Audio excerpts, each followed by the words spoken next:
And then could you just hold that right up in front of your face for 1 second? Yeah, there we go. We can do the whole interview like this. Yeah, perfect.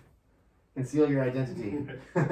And you can pull it down. I really don't want to talk about Bigfoot. Thanks, Steve. It's very fancy. Yes. Very fancy. Yeah, we'll see if it holds up in post. So I'm going to clap 3 times. This is for me to sync audio later in post. It will also be an action. And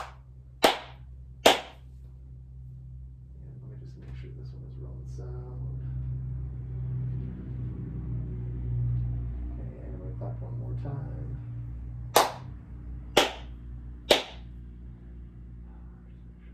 Yeah, we're good to go.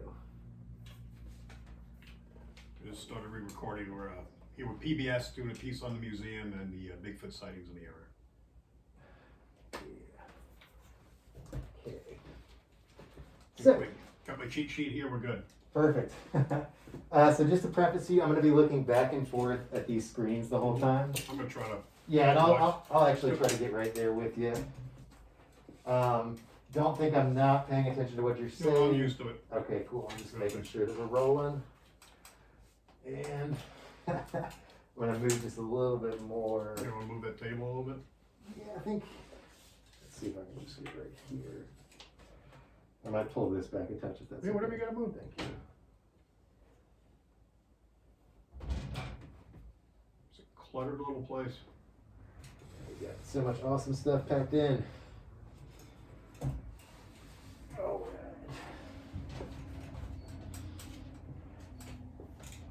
right. Okay, how's that? Is that Looks good. good? Good. All right, looks good for me too. All right. So we can just start with an easy one. Sure. Or I guess I'll preface you on a few things first. When I ask you a question, if you could restate it and rephrase it in your own words, don't necessarily feel bound to the question. If you could just kind of incorporate Oh, the trust idea. me, I tend to go off on tangents, so it's. Perfect. Into your response, that would be much appreciated. So we could just start with getting you to introduce yourself to me, please. What is your name? What is your occupation and title? And where is your museum located? My name is Stephen Barcelo. I'm actually an elected official in town too. A commissioner in the town of Littleton, North Carolina. And we're at the Cryptozoology Paranormal Museum, which I run. Museum was nothing I intended on doing. I was looking to semi-retire and move to North Carolina. Ended up with a house with paranormal activity, and life gives you lemons, you make lemonade. It gives you a paranormally active house, you do ghost hunts, and that's how it kind of started. And then after that, the Bigfoot sightings started to come in. I used to be a journalist for the New York Daily News, so I have an interest in any kind of fun or unusual story. So of course I tracked that down and started interviewing people, and that's how this literally became a museum here, and it ended up in the crazy spot we're in now.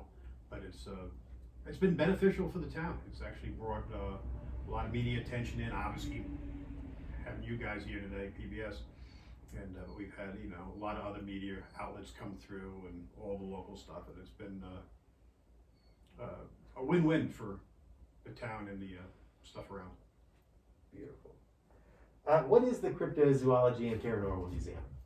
The Cryptozoology Paranormal Museum is actually it's actually based in the front of a house we actually bought to semi-retire in, and it's basically just a museum here that talks about all things kind of odd that are happening here, though, and not just in the house, but in this area. We kind of concentrate. We're reaching out to go farther out now, and but basically, cryptozoology is the study of creatures or things that aren't proven to science. Paranormal is obviously talking about ghostly activity, spirit activity, things of that sort. We bought this house. We hired some local contractors to work in the house. Didn't live here the first year. They were having issues seeing shadow people, tools were being moved, names being called, things like that. We had guys walking off the job.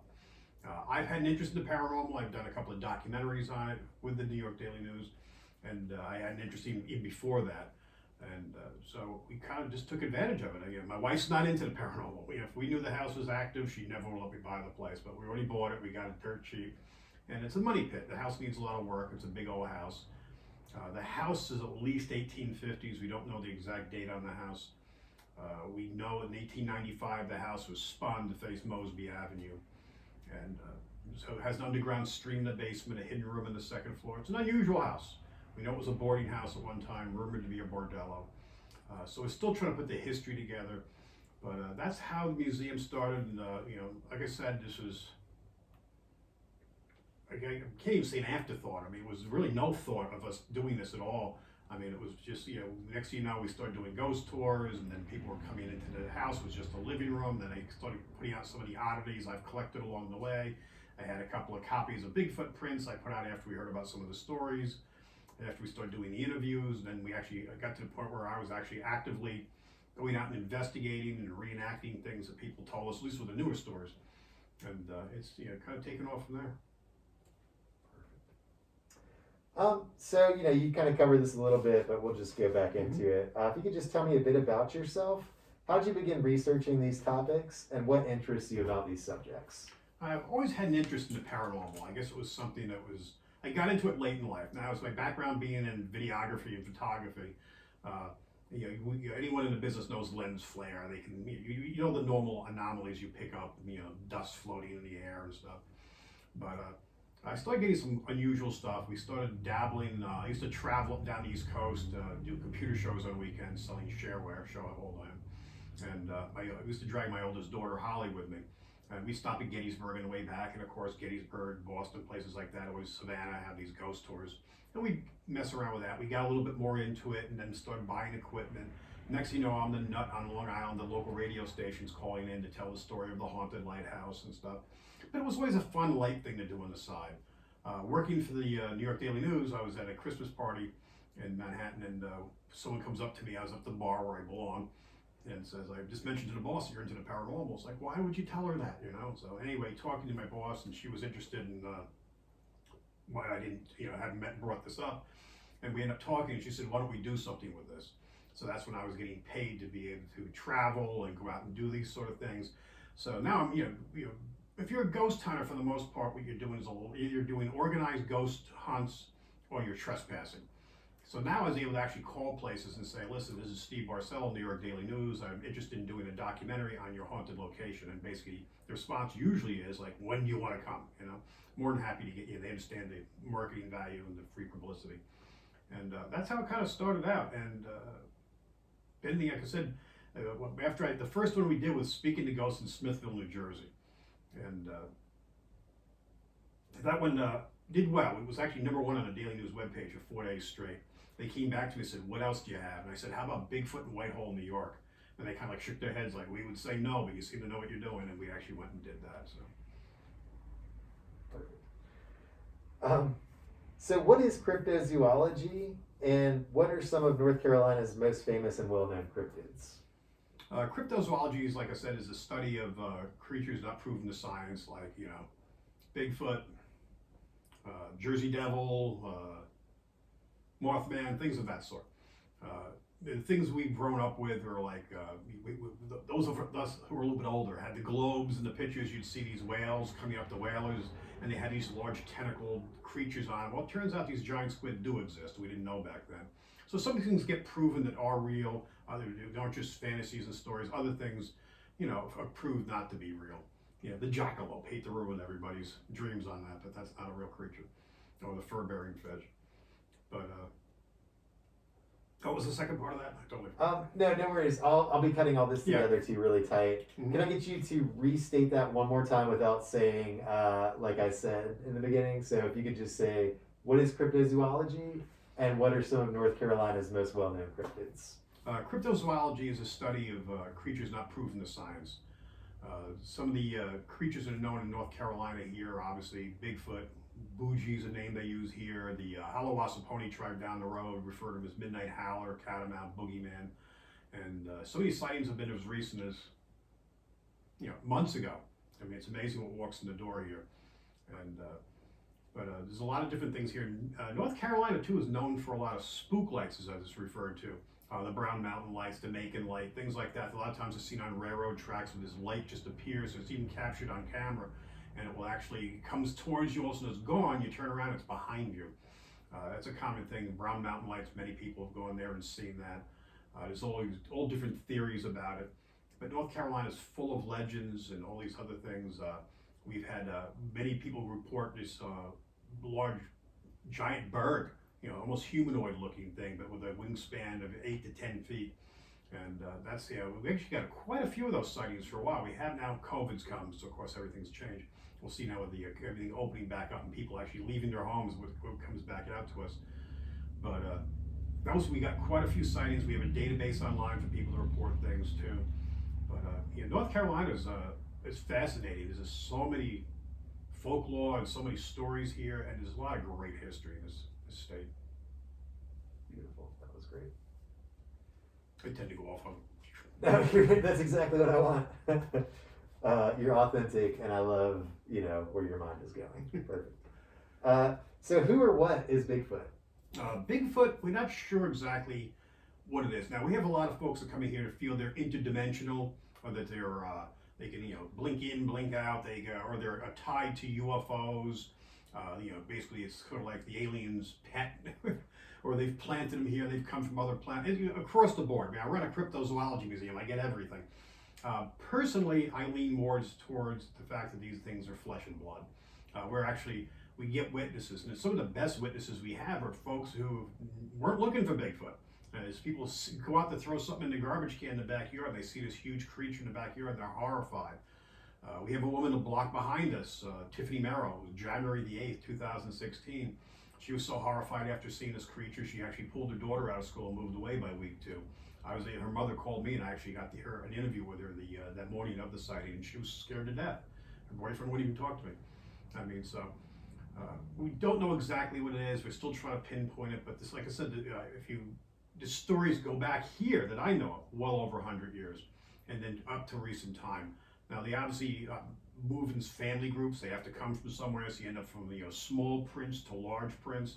We have prints as large as 21.5 inches in the museum. So it's, there's something going on there. And there's so much consistency with the coloration of the fur, for one.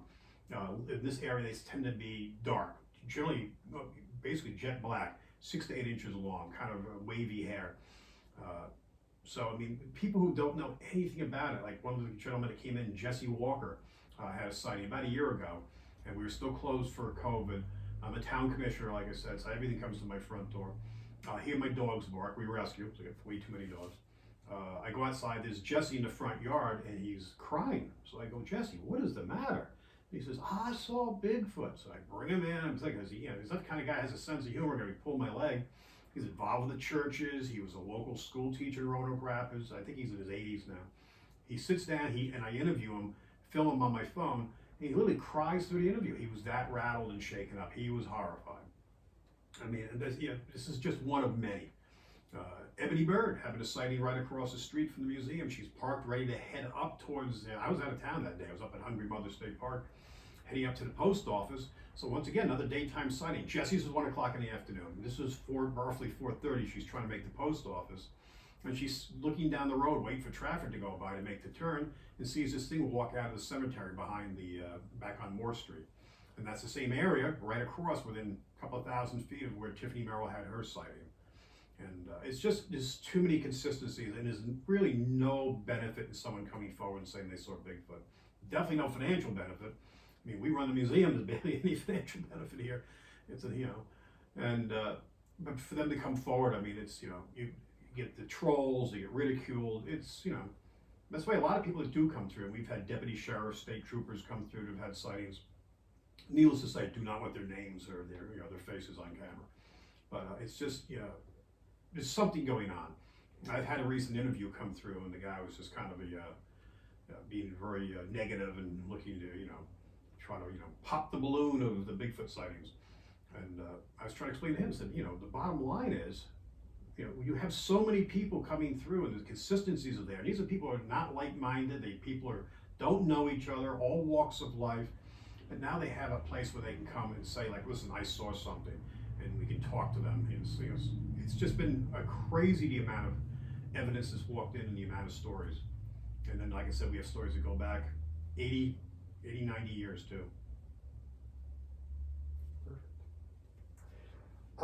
So, you're just talking about the stories that go 80, 90 years.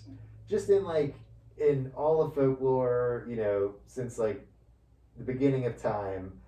Tell me about the origins of these stories and legends. How long have they been around? What are some of the common names, and what are these people describing?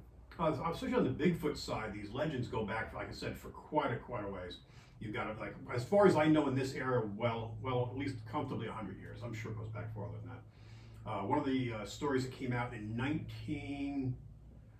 I'm not going to remember the date now, 1928, 1929, is this hairy man creature found in Littleton. And they actually brought it to the county jail, and it was this unkept hairy beast. They were able to, said it had a healthy appetite, and they were able to teach it to dance. Why, they couldn't teach it to smoke a cigarette. Times were different back then. But I mean, here is this, this creature, the hairy man from Littleton. So these things go back. I mean, it's just, the stories have been around for quite a while. Names, I mean, like I said, Midnight Howler, Catamount, Boogeyman, Buju. I mean, there's so many names, I'm not going to go through them all, but actually, just as a cheat sheet, I mean, all the ones that most people know would be Bigfoot, Squash, Yeti, Yeren, Yowie, Wood Booger was a fun one, Ape Man, Skookum, I mean, the Woodsman. I mean, it's just so many names out there. Every area has their name. Like in this area alone, we have about 5 or 6 that they use. And we generally just use Bigfoot because in the museum it kind of fits. Now it sounds funny, there's a political correctness that comes around in this too. We've had people upset when I shoot on my YouTube channel or on, being interviewed by someone, I say to use the phrase Bigfoot, and which everyone knows, so it kind of explains everything. But people feel we should be calling it the American wood ape. I mean, so it's the political correctness now has crossed into the world of cryptozoology. Awesome. I love your energy. You're killing it. So now here in this museum, I see you have a lot of physical evidence to support these stories. What am I seeing here? Tell me about your collection. My collection in the museum has developed another fly den. That's 2. We got these 2 flies got in here. I know this is going to be cut out. I'm happy we got rid of it. All right. In the museum here, we have a unique collection. I've collected some of these things for years on my own, just doing these documentaries now. I was a real journalist. I did real stories. I worked the Hampton scene, a lot of celebrity stuff, serial killing stories, crime, mob. I mean, all kinds of stuff. Once in a while, you get the chance to go out and do something a little more light and fun. Like I did the documentary for the news on the up in Whitehall, New York, with Paul Bartholomew on Bigfoot, and I did a paranormal piece and a Jersey Devil piece, and things like that.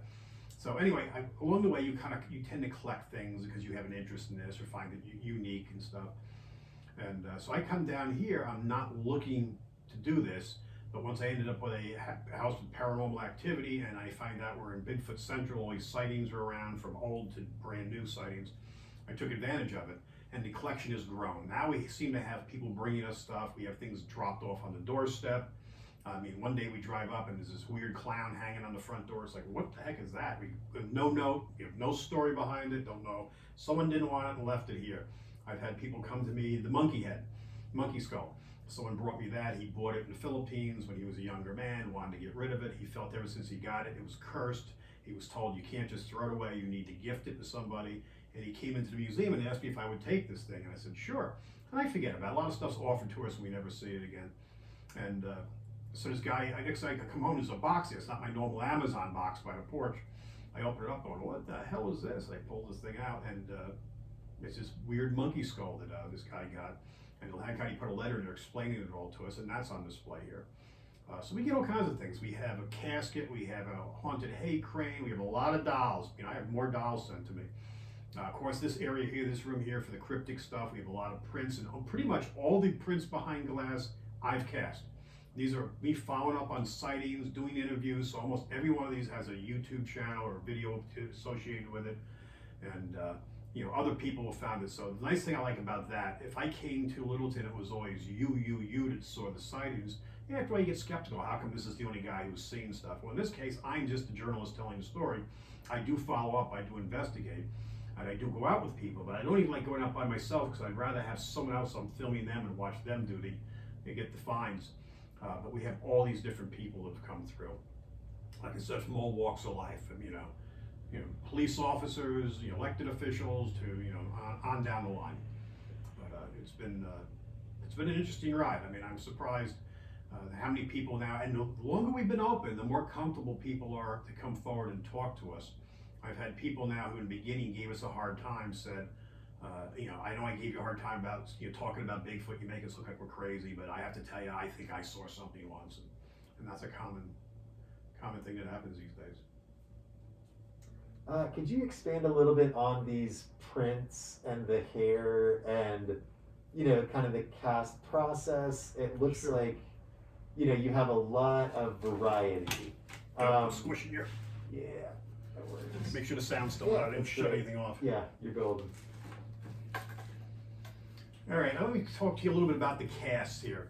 The casting process is a little bit unique. I have cast a few prints when I was up north, and up north in the New York area, at least where I'm from, especially Long Island. It's very sandy, so it's a little different. To get a print, it's easier to make a print, but it's harder to keep it. It gets disturbed much more easily. A little bit of rain, sand can disturb it. Well, here the substrate is clay, so when it's dry, like it is now, it's been dry for a while. It's like concrete. So in this case here, this is a print we've cast not that long ago. We had 3 this day we got. And here, not super deep, but fairly deep, but you can see the print, you can see the toes here. It's a 17.5-inch print. So decent size, nothing amazing. Now, like I said, we do have 21-inch prints. Now, if this print was on mud, that's why it was able to leave it in print after it rained. So it's, a reasonably decent print. If this was on leaf litter, you wouldn't have got the definition here. It would be more of what we call a blob print, just an outline, an imprint in. So conditions have to be right. Now to cast these prints, we use a combination of plaster of Paris and compound mix, 50-50. And I have my own unique way of doing the castings. And you can see even I have this knee pad here, which sounds silly, but when you cast a print, it's inverted like this. And then once you've got it cast, and I do it in two layers. The original layer, then I lay some chicken wire out, and then I smear it with another layer just to strengthen it. And this way it gives you that little bit of flexibility when you're trying to dig it out. And with the clay here, you have to literally dig all the way around. It's sort of like a plateau, and then with a spade shovel kind of work your way carefully around it. You don't want to get near the print when they go under. And that's where this comes in. Lay this on top, and as you pry it now, you've got a stiff but flexible top to get it out. And then once you lift it, of course, you invert it, and then you would still be all this mud and stuff on top. Leave it. Don't mess with it. If you start digging that off right away, you're going to damage your print. Because at this point, the prints know the plaster of Paris mix is not going to be any stronger than the mud you're removing. But, so we've worked it out to a process. We very rarely break a print now digging them out. But you got to take your time. I mean, to set up there, it's just like setting up video equipment for a shoot. You got to take your time, make sure everything's right there. We end up carrying a ton of equipment out there, backpacks, equipment, tarps to sit on. I even bring myself a little stool to sit on because it's going to be taking a while. But we've been very lucky to get as many prints as we had. Now, a lot of the times, I'm not the one finding them, so someone else will call me in, and I have no problem casting the print. And if they want it, just let me photograph it. I don't mind giving it to them. A lot of times people they want pictures of it, or if there's multiples, they'll take one, and then they'll usually donate at least one or more to the museum, which works out pretty well. But as you can see, we've got quite a few here. Numbers-wise, I'm not really sure. 1, 2, 3, 4, 5, 6, 7, 8, 9, 10, 11, 12, 13. Probably about 15 prints we have in the museum now. They're all have stories to it in the local area. The ones behind me are actually copies of prints that we've actually gotten from other places where we share prints. Sometimes we'll actually do some of the more popular prints we have. We'll remake in a sandbox, and then once the print's made, we clean them off. Once it's dry, write the information on the back, and we'll send it to other museums. And in response, sometimes they'll send us back something. It's a way of sharing. We play well with others. We work with other museums, and that's important. And that's important too now for the marketing end. I am a town commissioner, and so I want to see people come to town. Believe it or not, Bigfoot has really helped the town out. The sightings here, we have a restaurant in town, Littleton Food and Spirits, that actually sells a Bigfoot burger. Now, the home of the Bigfoot burger. We have a bakery in town, Daphne's restaurant, coffee shop and restaurant. It's going to be the bistro next door, and they actually make Bigfoot cookies occasionally. And so, it's great. I'm happy to see people embracing the fact and the tourism coming in. We're hoping now with COVID finally moving out, people getting their shots and stuff, that we can now move forward, start doing the paracons, the festivals, B&Bs are coming to town. We have a hotel coming to town. I mean, it's amazing what this little town of 650 people is bursting at the seams with energy, and people just, thrilled to do things. Lakeland Theater being redone. We have a school coming in, a brewery. I mean, it's just crazy stuff. And I'm really happy to be part of that and see jobs coming in. And if Bigfoot was the pilot light that helped start that, great. I mean, it's definitely right now we are the only real tourist attraction in the area, and we're hoping to get more in here. But hopefully now with COVID passing, we can get back to doing all the events we had not been able to do for a while. I totally went off on a tangent. No, so you're kind of covering. I have all of these like structured. We'll just kind of jump back into these topics. I tend to do that though. I'm so used to doing these things. I'm used. I kind of know where the questions are going. And exactly, you're perfect. You're doing exactly what I need you to do. What I'm going to do. These cameras, they have a record limit, so I'm just going to cut them off, cut them right back on, and clap again. Okay. We are rolling on C-cam again. And what do they give you? Half an hour? Yeah, exactly. It's that cutoff so they can still sell them as photo cameras, I guess. There's some like weird import tax on video cameras that shoot really? over that. That's the reason for that. Yeah, weird. So I'm just going to clap again to sync. Great. Okay, so just kind of going off on what you were just talking about, how do you find these prints? And when you find them, how do you make a cast? Could you also talk about the fact that you have all the material to make a cast with here in the store? As far as casting the prints, the bulk of the prints I have in the museum, the actual ones that I've cast, a few I've found, but the bulk of them other people have found. And so there's a whole casting process. We basically, the material we use is a blend 50-50 of plaster Paris and compound mix. We find that works well. Plaster Paris by itself tends to shrink and get real hot and a little harder to work with. This gives us a little more time to work with things, and it's just a little more flexible, less chance of breaking.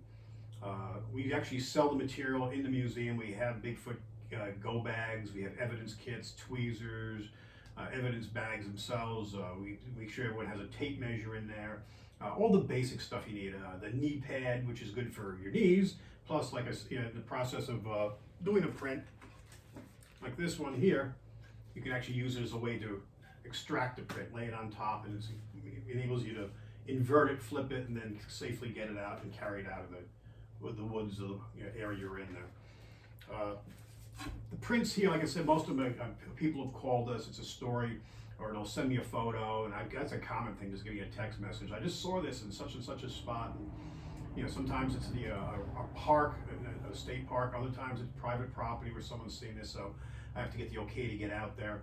But I try to document everything. I'll go out there, we'll film it. I always try to carry a little tripod with me and film the process so people know from soup to nuts what we're doing. A common thing people do, they take a picture of a print and they put their foot in it or next to it. And we don't know how big your foot is. Take a tape measure or use something of known size like a dollar bill. And I've seen guys that have been doing this for years. They still do that. They put a foot next to it. It's like, no. I don't know if you got a 5-inch foot or a 12-inch foot. I mean, just put something down so we can actually see definitely the length, and if you can do the width too. So we just want to get a feel for it. And then of course depth too. If you can at least explain that and see, it shows how deep this thing is. I've gone places where these smaller prints came from. Over in historic Halifax, a woman called up. That's a few years back, and actually wanted to know if we had gorillas in the area. And I said, "What'd you say?" And she saw this large, bulky, dark-haired creature walking around under this bridge down by Cronky Creek and J.S. Pope Road.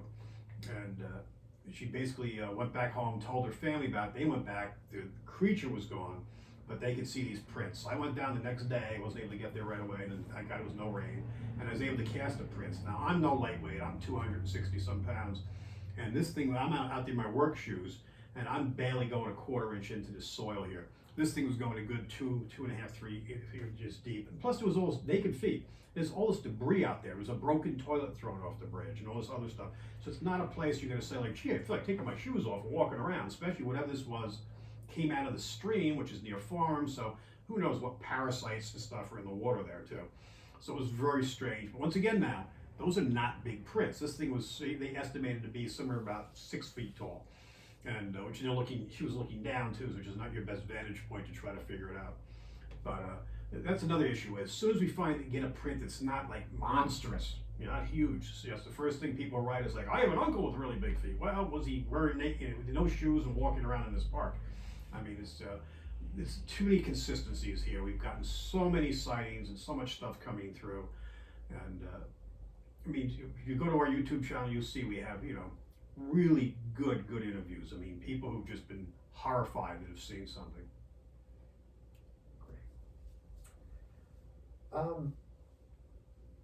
So when did you make your first cast, and could you just kind of walk me through what it was like to come across that and that experience, just emotionally, like maybe what you were going through?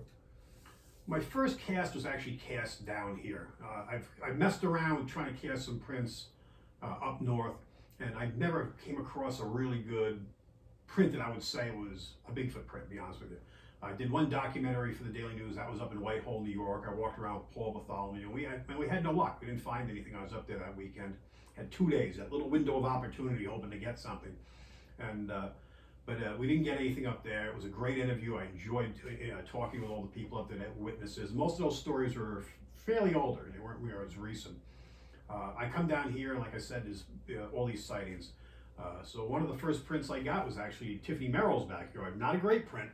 Matter of fact, it's in that display there. And it was a winter print. It was the first one I cast, and as you can see, it's in a box holding it together. It's breaking.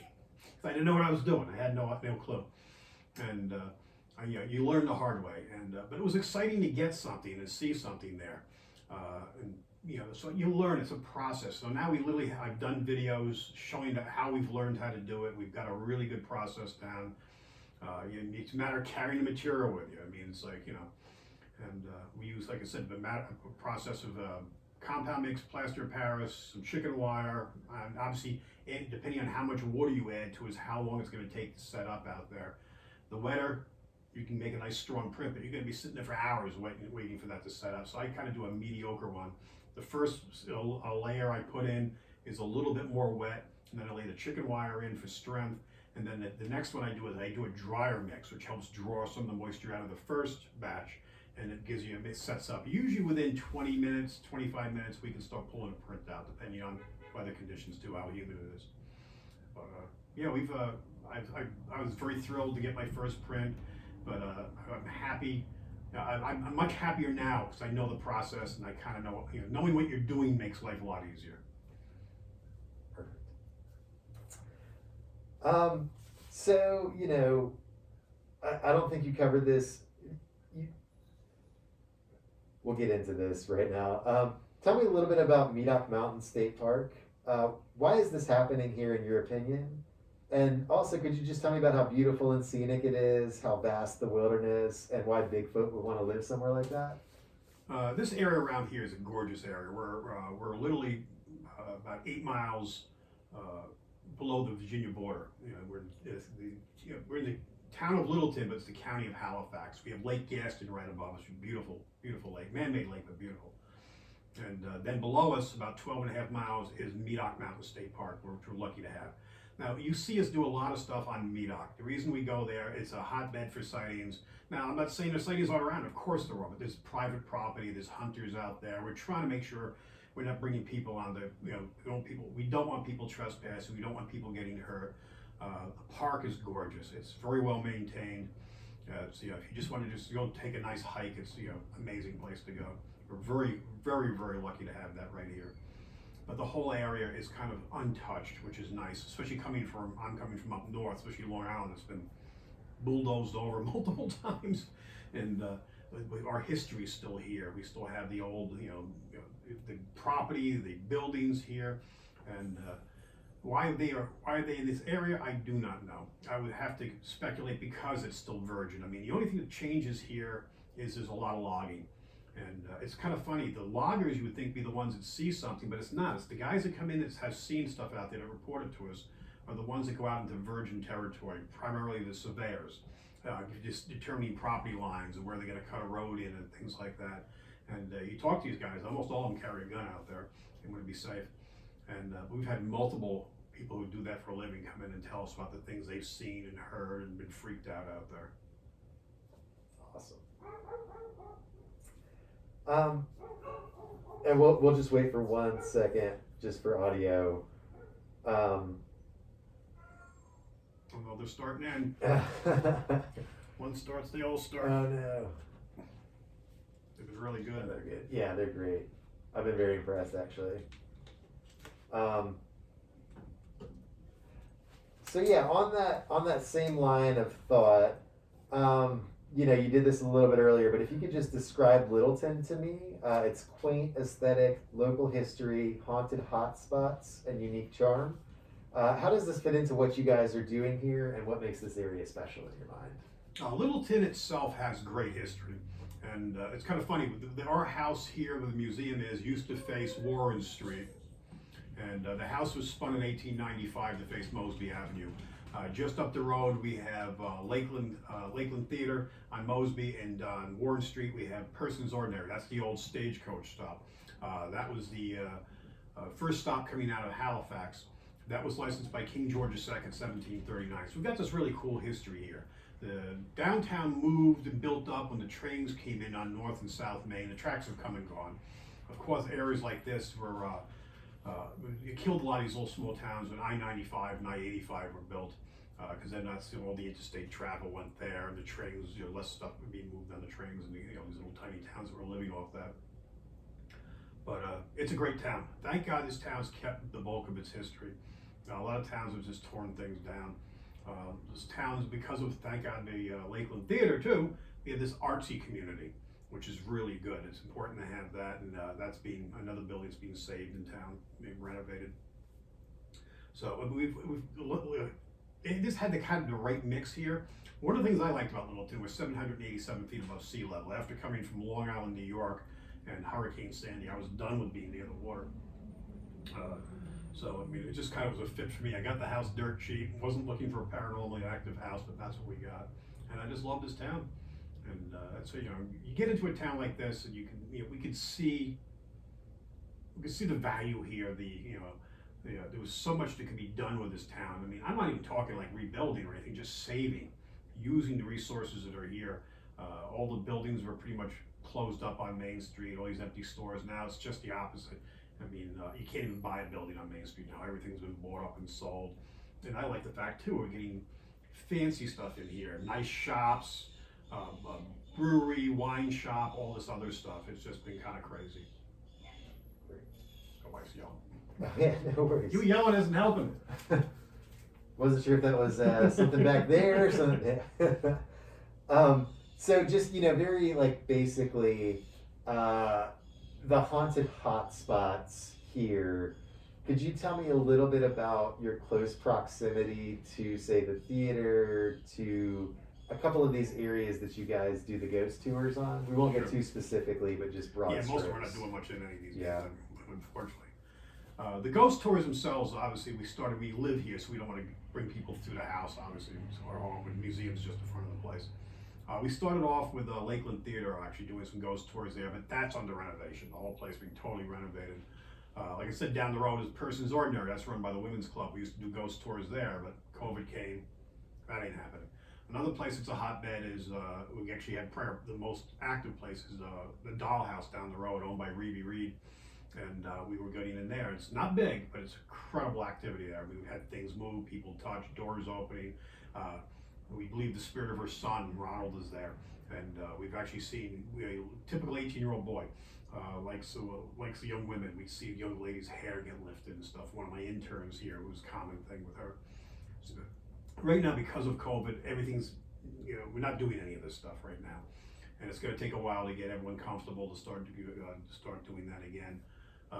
Two of the locations, I don't know if we're ever getting back into again, but we'll see. We can always find other locations down the road, but the whole area is littered with artesian wells, just like this house. We have an artesian well in the basement. There's another one in the backyard. It's just amazing the amount of stuff here, and it's apparently been here forever. These stories go back. And when we started talking about the ghost tours, everybody was okay with that. We're in the Bible Belt. It was kind of funny. And everyone had a ghost story they heard from their mother, their grandmother, or something. Once we started talking about Bigfoot, then we crossed the crazy line. Now we're in the world of being abducted by aliens. But to be honest with you, the Bigfoot sightings are really what brings in the media.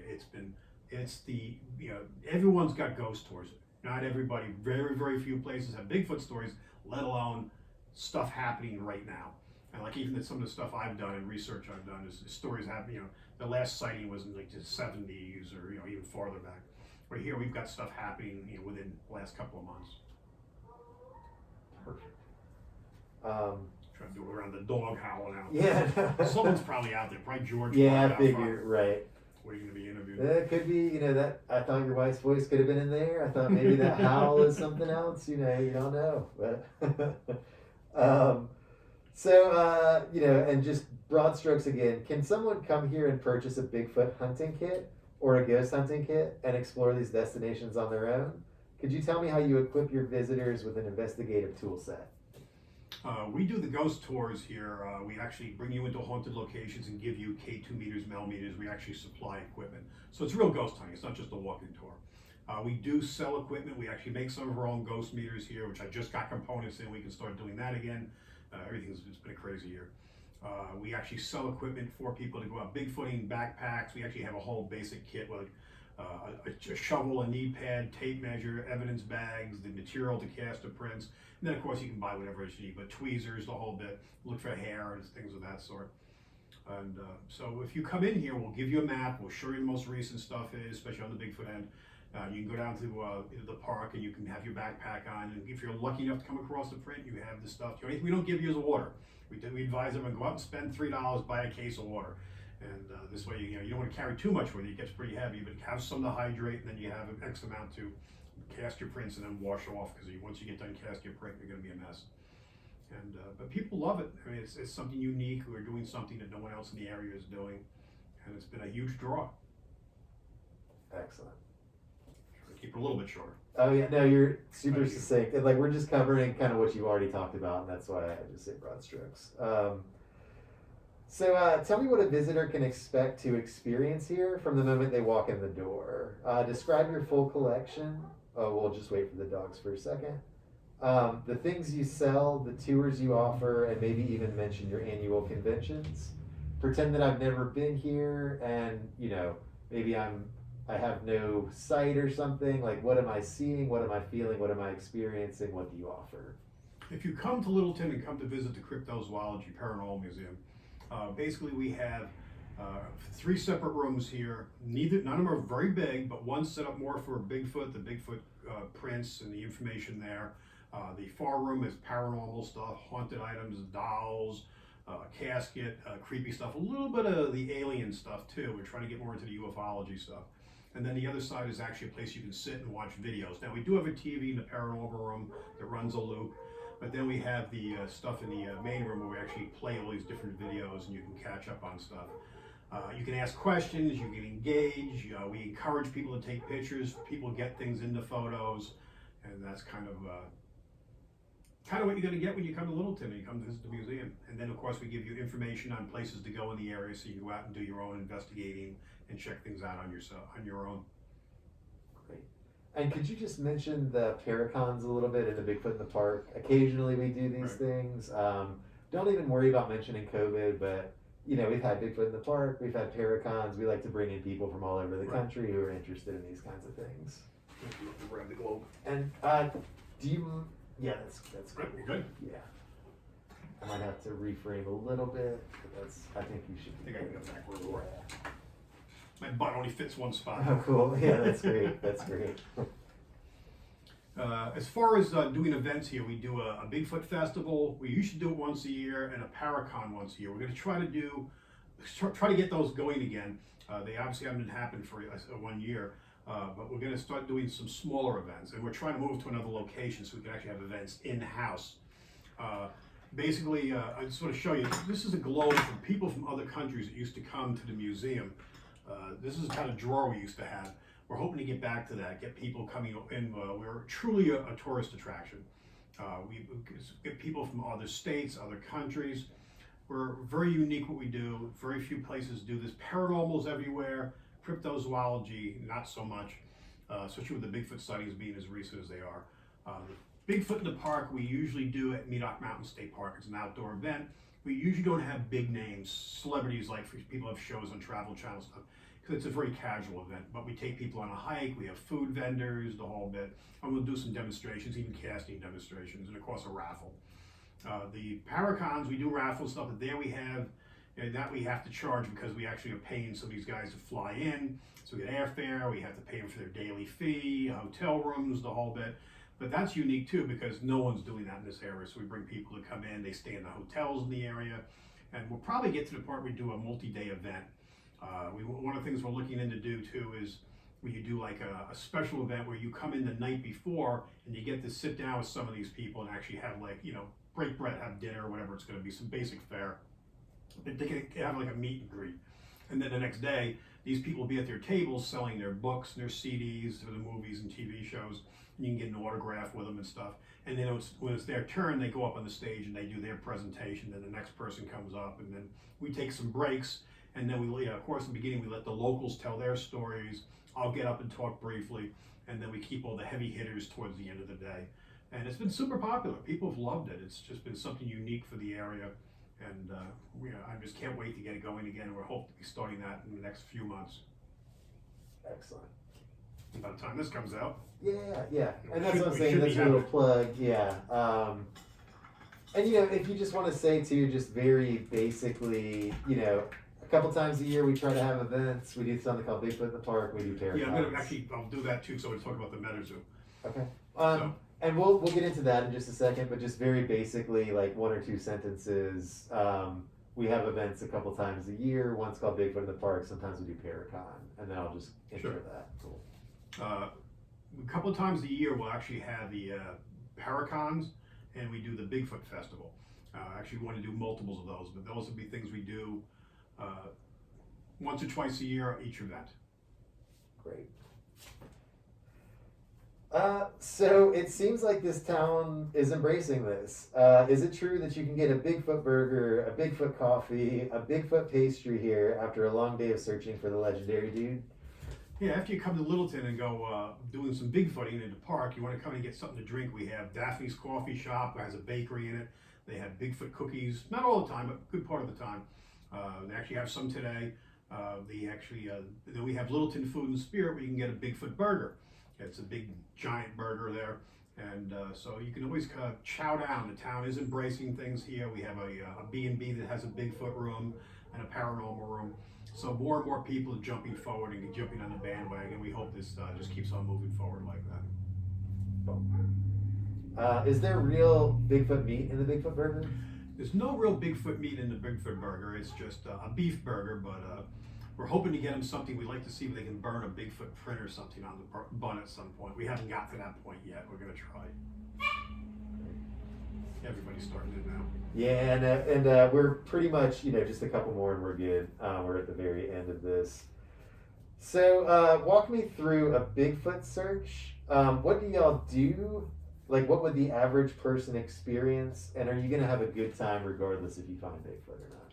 If you're going out to do a Bigfoot research or especially if you're going to come out with us, which we do group things every once in a while, we bring out flare scopes so you can look for heat sources. We're going to have parabolic dishes. We'll show you different techniques and how to look for things, broken branches. You're going to have a good time no matter what. The odds of finding something, I can't guarantee you're going to find anything out there. But we can show you the proper way to do it. And especially if we're going out there with a large group, which sometimes we do this, we'll have a group of 20 people out there. That cuts down the odds. I mean, there's going to be noise, especially if someone's bringing kids along, but part of it's to have fun too. I mean, when we go out, myself, Johnny, George, we take it very serious. We'll go camping, and we're not there to camp. We're there to investigate all night long. We're putting out motion detected cameras. We're putting out bait. We're doing all this stuff. Nothing I like better than just bring a chair out, sit out there with a parabolic dish and a flare scope and just observe and record, document what we're doing. And we've caught some amazing stuff, but it's like anything else in life, like even real hunting or fishing. Doesn't mean you're going to catch something every time you go out there. You got to put your time in, do your due diligence, but it's amazing how many people have come out and never done this. Once they get into it, they're hooked. They're done. And next, they're explaining to their wives why they're dropping, $800 for a flare scope and buying this equipment. But we've dragged a lot of people down this rabbit hole. Another thing too I want to mention is along with this too, we've gotten this game came out now. I've never played Pokemon in my life. I've never been into these card games, but this game called MetaZoo. And I got this box in. I opened this box. It's sitting out by the front door. It's not my normal Amazon box coming in. I'm going, how drunk was I and what did I order? You know, I look at these boxes and it turns out it's a game based on cryptids. So Mothman, Bigfoot, Nessie, Jersey Devil, all these sort of things. And so it's pretty amazing. They actually are talking about doing the card on the museum. And I've been in touch with the creator of it. And we want to start doing events for this. This will bring a whole nother crowd in that we've never tapped. Bring these gamers in here, which would be great, and that's a younger crowd, and that would be, I shouldn't even say that, some of these guys are probably my age, but we'll bring some of these people in, and so that's another, I never would have thought of this if he didn't send me this stuff, but you know, it's another thing we can add to these paracons and these festivals, and just bring more people in, because that's kind of what the bottom line for me now as a commissioner. I want to keep on pushing this, doing these events, putting Littleton on the map, and if we can bring more people in, that's a win-win for us. Well, how do you deal with like any criticism or skepticism that might be thrown or hurled your way? Could you just maybe like tell me a funny anecdote of like how you let this stuff roll off of you? It's a good time, and you know, no one should take this too seriously. We get a lot of folks that come through that are skeptical, and that's fine. Actually, I like the skeptics for the most part, and because I was very skeptical before I got into all this stuff here. But you know, I explained to him, this is not the church of Bigfoot. I'm not here, you know, to bring you in and have you drink the lemonade or the Kool-Aid and be part of it. I'm here to tell a story. I'm telling the stories of things that have been around here for well over 100 years. I'll show you evidence, and like, you know, I can tell you a personal experience and tell you about stuff that happened, and that's great. If I can show you evidence we've captured and stuff, okay, now you're gonna scratch your head. Now if I can actually take you out there and let you experience things for your own, I'm not saying you're going to be convinced, but at least then you look at it in a different light. You're going to say like, you know, I don't know, but something's going on there. And but you know, I enjoy it. It's something totally different. We've brought talk about doing something totally outside the box here, and it's worked. I mean, like I said, it wasn't a planned thing by any means, but we're just, you know, you're working with what you got. You know, life gives you lemons, you make lemonade. It gives you Bigfoot sightings and paranormal activity, you deal with what you got, and that's kind of what we've done here, and it's brought a unique crowd in, people seem to be enjoying the heck out of it. That's phenomenal. So what do you personally think about all of this? All you've seen, all you've collected, all you've heard, what is this all about? The whole event here, personally, I've, you know, just, like I said, this is the last thing in the world I thought I'd be doing. You know, I didn't, you know, want to move off Long Island, New York, dealing with celebrities and major stories and go, I know what I want to do. I want to move out in the middle of nowhere, buy this big old house, and I'm going to start doing ghost tours and look for Bigfoot. It was not my plan. This was kind of a stepping stone. We found this town of Littleton. We liked the town. We liked the house. The price was right. It was a stepping stone for us to get out of Long Island, high taxes, tolls, the whole bit.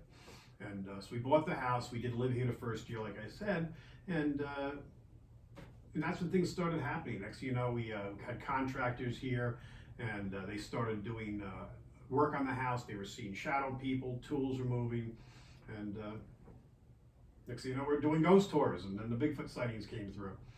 But I'm happy we're here. We love the town. I'm thrilled to see this town moving forward in a positive way. I'm really happy to see that we're saving the history of the town too, saving the original buildings, and doing it in an environmentally safe way, and creating jobs. I mean, we're creating jobs. These little towns have a brain drain. Kids here that get educated, go to college and stuff, they don't come back to Littleton. They don't want to work in a Dollar General and stuff. They want to go out and move to Raleigh, Durham and stuff. Well, now if we can make this a little, you know, Tony town that's going to have a brewery, a coffee shop, a bistro, a hotel, a fancy theater, a good school, so if you want to keep your kids in here. I mean, these are the things that will bring people in. And these days, people are starting to work more from home. We're lucky enough to have decent internet here. Matter of fact, someone actually, the Fitz Foundation's actually supplied internet up and down Main Street. So we've actually free internet for the people that are coming into town and tourists out. And eventually that'll be expanded up and down Mosby Avenue. But I'm just very proud of the town, proud of the people that are working it, and all the business people who have gone forward to invest into this town. It's I'm happy to be part of it. Wonderful.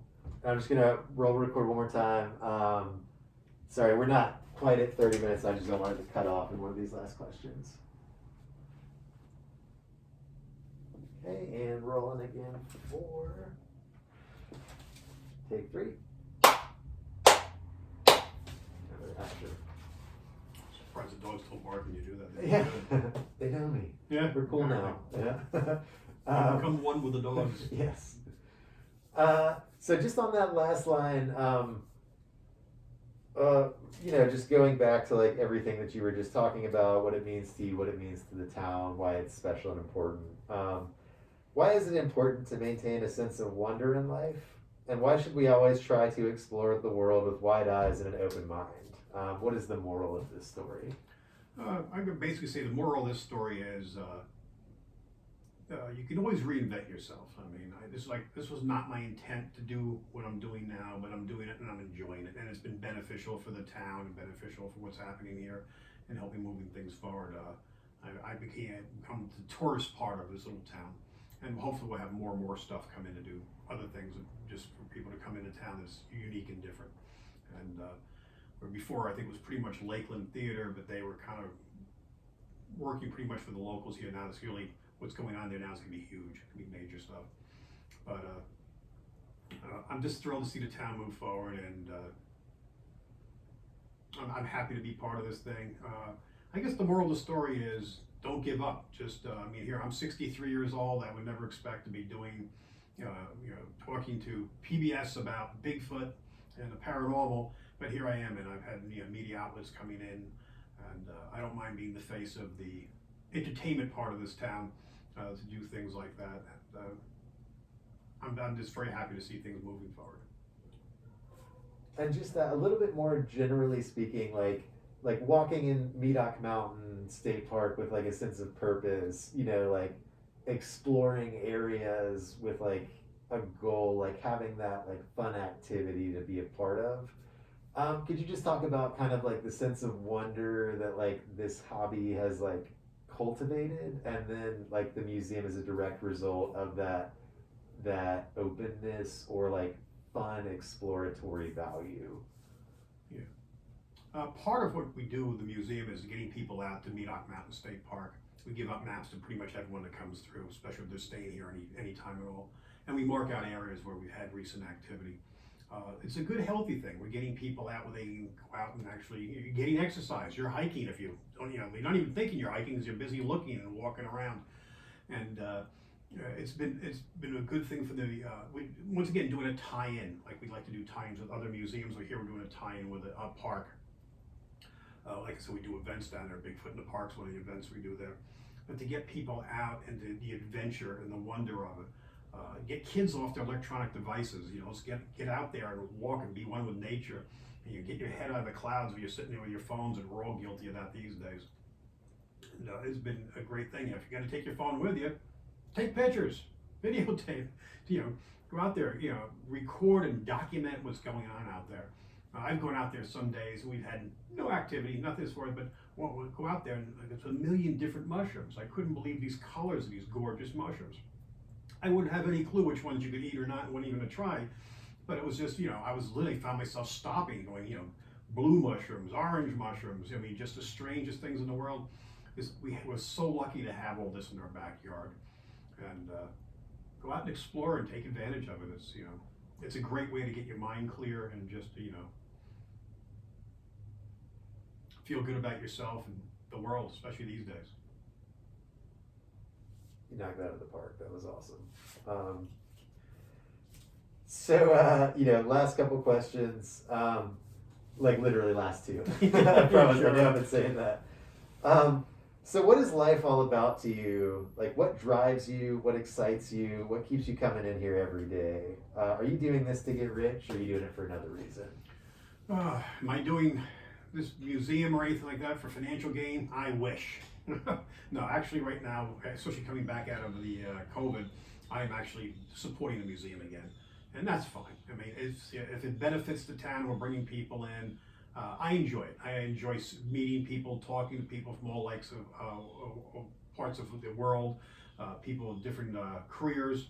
And I enjoy talking to people who are kind of skeptical. I mean, you get the folks that come in from the lake who are not into this, but it's a rainy day, looking for something to do, and they pop in, and they have no idea what cryptozoology is. And just to explain it to them, and it's a whole different world. And then we show them a few videos and stuff, and they're entertained by it. They enjoy it. The people usually get quite a kick out of it. And I had a woman call me a while back and said, "Can you help me out? I want to become a cryptozoologist." And there's no like real class for that or anything. And I said, "Poof, you're a cryptozoologist." She goes, "No, really, I want to become one." She goes, "There's a guy online that says for $650, he'll teach me that." I said, "You're just going to get ripped off." I told her, I says, "Get books, read about it, go out and do your own investigating." I said, "It's what you have to do. Learn the stories, and you got to start from the ground up." Same thing. I had a guy who was doing paranormal stuff locally. Now, I was a journalist. I worked for the New York Daily News. I've worked some major stories. I've been published quite a few times, and so the guy goes to me, "How do I get published?" I said, "Well, it's not like 1-800-published. I mean, you can write a book and self-publish, but you got to do something that's worth someone writing about and doing something." So it's kind of just kind of trying to help people out here and trying to show them. And I tell people, like, life's never over. I've seen so many people that have kind of they kind of given up, and especially now with the way things have been the last year. It's like they bloomed in high school, or when they're in the military, and that's all they had.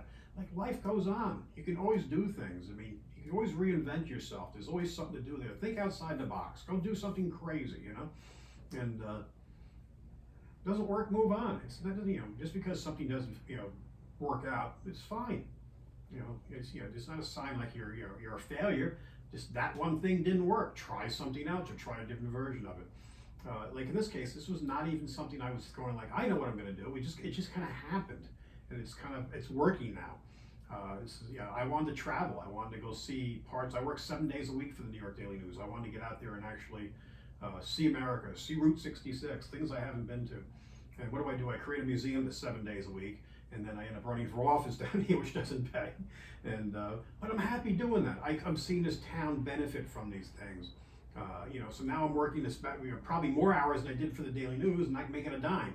Where I get at least compensated for working for them. But I'm just happy to see this town move forward, and the people who've come here investing huge money into this town. It's just I'm lucky to be part of it. I'm lucky to be a commissioner during these times. Wonderful. Okay. Could you just walk me through like what souvenirs you offer, and just kind of like rattle off as much of the stuff up there that people can buy as you can? Like, you come in, you check out the museum, and then on the way out, what are you gonna grab? If you stop by the museum, we do have a little gift shop here. We sell, our biggest seller, of course, is t-shirts, which we go through quite often. We have stickers, Bigfoot cookie cutters, we have coffee mugs, we have Bigfoot birdhouses. We have camping equipment. We have the Bigfoot go bags, we have tents, we have sleeping bags. Not a lot, but we have enough so people come in, they want to, especially right after we have a sighting, people come in from all over and they want to get out there and start looking. So we have the basics. We even sold some canned goods, non-perishable food, because people couldn't get that for a while when things were in short supply. We have these danglers. These things are a popular thing. I just got those in. We have paranormal equipment. We have ghost meters. We have flashlights, laser grids, of course, buttons.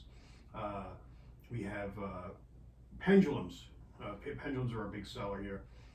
Smudge sticks, sage. Binoculars, compasses, little rechargeable bug lights, kill that annoying mosquito in your tent. A little bit of everything, headlamps, you name it. We got a little bit of everything. We don't keep a lot of stuff in stock, but we keep just enough stuff here. So we pretty much have what you need if you go out there. This way, if you do come out here and you want to go out and do some Bigfooting, you don't have to run to one of the big box stores, which we have none right in the area here. We have a couple dollar stores. So you don't have to run to Dunham's or Walmart or something like that. We have the basics here, and we try to keep the prices as reasonable as possible. Awesome. And just like you did with all the items you have on sale, Could you just kind of do the same thing with everything that you have in the store? If you could mention like Fiji Mermaids, Shrunken Heads, Sure. all the cryptid stuff, displays in there, and just kind of like, Give a quick rundown. yeah, overwhelm me with all the cool stuff here. I'm away from Oh, the wait dogs for the for dogs. some time. Yeah, I'm sure it's George trying to come in. yeah, no. And this is like, yeah, I'm just trying to cover all the bases here. Oh, now I get the leaf blower. Yeah. On a Yeah, leaf right. blower, yeah. All right, I think it's quiet. If you stop by the museum too, the museum's got multiple rooms. One side is where we show you videos, and we have some of the merchandise and stuff where we can play things for you. This area here that we're actually doing the interview in is the cryptic room, Bigfoot prints, things like that. We have a lot of different prints in here, some stories. We have a nice big statues. You can get yourself a selfie. We have some stuff for the kids. We keep some stuff in here. So mom and dad want to get a coffee mug and a t-shirt. There's glow sticks and some fun stuff for the kids. And then of course we sell things like HDMI cables and stuff, because every time we do these paranormal groups come in, they always forget something. So we always have some basic equipment for them. The Paranormal Room has a lot of stuff in it. We have a lot of haunted dolls, marionettes, shrunken heads, monkey skull, a real casket in there that was actually used as a loaner casket, a haunted hay crane. We have a little bit of UFO stuff in there. Some photos that are actually spirit photography, old and new. Items that have been donated to us that are items that are supposed to have paranormal things attached to them. One's a clown that if people take pictures of in the reflection in the box, they'll actually get the clown's eyes moving, and that's been pretty common. We're getting a lot of that lately. It seems to be more for women than men. And just a lot of different stuff, a lot of photography, a lot of oil paintings. One we have is actually an oil painting of a child that was painted in his casket, which is kind of creepy. And but we've got some unique stuff, and if you come by, I think you will enjoy it. We encourage photography in here. We want people to take pictures. We have enough stuff in the outbuilding where every 6 months or so, the big items don't move, but we change out enough of the small stuff, so we try to keep it fresh. So if you come back a second time, we'll hopefully have some new stuff and something unique in here. Great. And then could you talk about just the cryptids in here too, the jackalopes and the Fiji Well, Mermaid? that's part of our famous fake section. So let me go into that. In here right now, the way we have this museum set up, it's very tight. We're trying to move to a bigger location. But we have some other items here. We call it our famous fake section. The Fiji Mermaid, basically it's, originally it was a fish with a monkey head put on it, monkey upper torso of a monkey body. The fur-bearing fish, the jackalopes, the fairies out of England. So we have a mummified fairy that was made for us. So we have some unique items here. We're going to add a little bit more to that side too. But right now they're kind of just scattered up above our heads here because we're kind of running out of room in this place. We have a map with sightings on it, so we show the most recent sightings. We have a map of literally just Littleton, and then I have some of the stories up that I've worked on in the past, New York Daily News, the white hole sightings, and just a lot of articles are up here too. So, and then if you basically, the bulk of our stuff is online. You go to our YouTube channel, or if you go to our website or our Facebook page, a lot of it's there, so we access it that way. But when you come here, though, be prepared. You're probably going to have electronic problems with your phones. It's common. I'm surprised this interview has gone this long without a hitch yet. So, but wait till he tries to download it. Okay. So why should someone come check you out? This is like just a short little elevator pitch. Why should someone come check out the Cryptozoology Museum in Littleton? If you're in town, if you go driving down I-95, we're conveniently located 16 miles from 95, 18 miles off I-87, I-85, sorry. Start that again. If you're driving down I-95, we're 16 miles off I-95. We're conveniently located. We're unique. There's very few places doing what we do, especially in the middle of the country. We're close to get to, easy on, easy off the I-95, the highway. Come on by. We have unique stuff here. We're different. You won't be disappointed. The price is right. We don't charge at this point. So you stop on in and you'll be happy with the town of Littleton. You would be able to get a nice burger to eat, get a Bigfoot burger to Littleton Food and Spirits, get yourself some Bigfoot cookies and a good cup of coffee at Daphne's. We have a good pizzeria, it's got good pizza. Grandpa's Kitchen, some of the best barbecue around. I mean, you're not going to be disappointed. There's good food in town, good people, nice shops, and it's a beautiful little town. Okay. You ran for office here. What was your slogan? Could you just tell me a little bit You about want me to that? hand a sign or? You could just tell me. Yeah, I'll sure. film it. Okay. Yeah. I kind of got suckered into running for office here, and it's funny because I was told a commissioner in this town doesn't. Yes, it's a non-paid job, and I thought it was 2 years. Turns out it was 4 years. So the mayor and I both did. Neither one of us realized that we got in there. But anyway, we picked the right time to do it. The town's booming. We've got good people in office. We're like-minded to help businesses out and get things happening here, and keep things nice and safe. My sign I use, which I have multiples in the museum here, says Bigfoot says, S-E-Z, vote for Stephen Barcelo, Commissioner Littleton, supported by the Cryptozoology Paranormal Museum.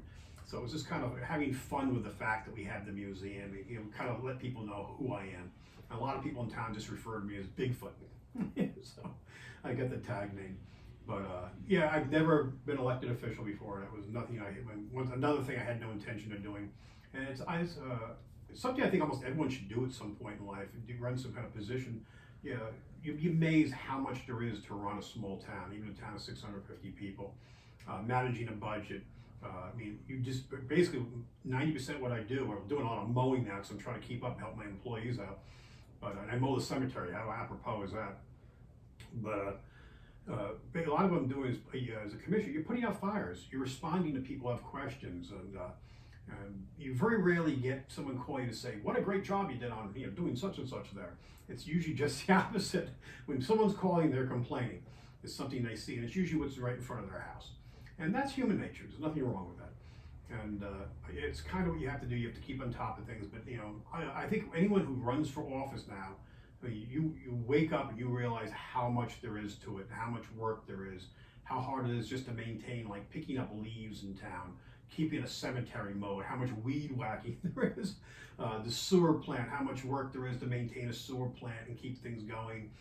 It's a full-time thing. The police department, just trying to make people happy that you're out there patrolling. And of course everyone thinks is like we have a money tree. There's endless money there, and how come this isn't done? We don't have the money. Well, how come you did this? And it's like you don't want us to raise taxes. Oh, I don't raise taxes. But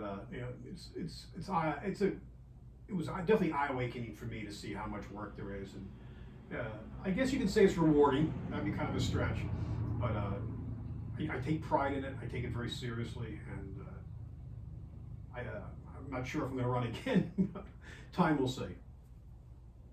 And very last question. I've heard that before. Yeah.